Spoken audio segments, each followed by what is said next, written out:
One of Macron's early supporters and his U.S. spokesman, Benjamin Haddad, joining us from Paris. Hopefully join us before you pop too many bottles of champagne. Congratulations. Thank you, Leland. Good to be here.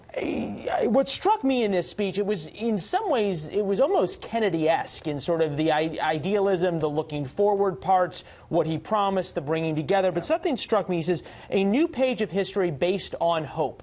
What does that mean? And that is the crux of the, if you will, knock on Macron, is that long on rhetoric, what does this new page of history mean?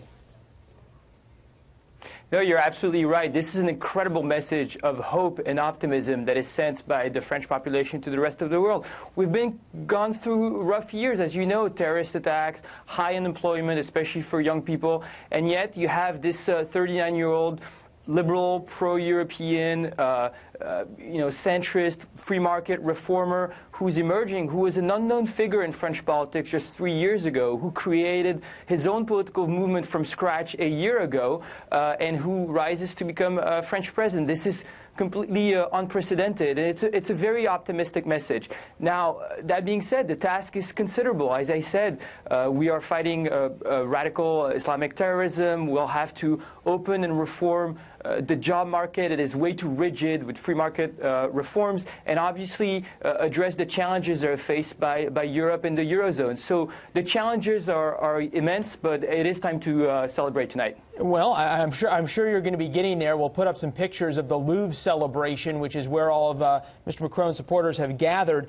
As you point out, a young president, 39 years old, the youngest president of France since Napoleon, and he comes in, as you point out, to an economy in distress, if you will, fighting terrorism, but also trying to figure out how to learn politics. What's the plan? You're heading into legislative elections. You need the legislature in order to try to make some of the reforms you just talked about. How does this political novice navigate these troubled waters?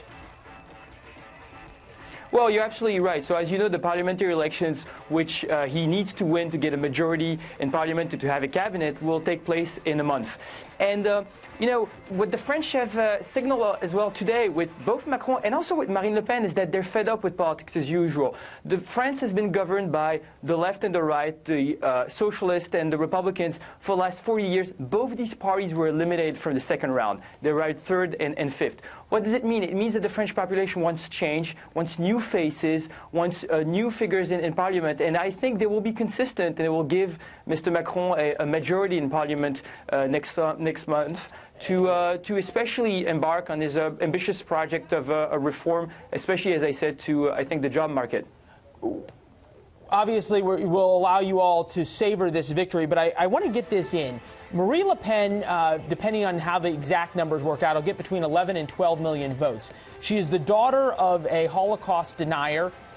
She's suffered an enormous amount of criticism for being an anti-Semite herself, and yet 11 or 12 million people voted for her. What does that say about the state of France, and what can Mr. Macron do to, if you will, salve the wound that so many people in your country feel, not necessarily in Paris, but in a huge part of the heartland? No, you're absolutely right. This is the highest score the National Front has ever gotten in a national election. A third of the French voters have decided to support it. And we have to listen to this message. There is anger. There are legitimate grievances coming from voters because of the failures of both political parties, and especially the socialist government that has been in power for the last 5 years, to really address the issues of insecurity. Fair to point out that a socialist government that Mr. Macron was a member of. He was the economy minister. Absolutely. He was a member.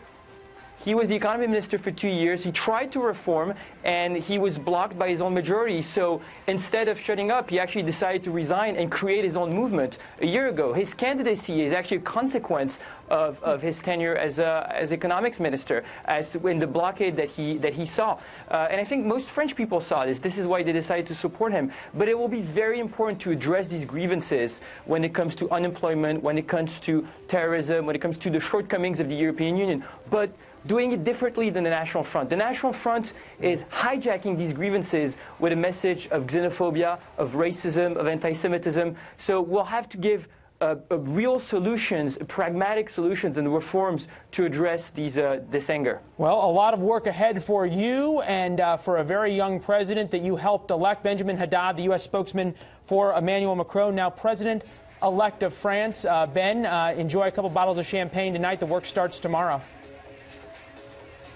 Thank you very much. Good luck.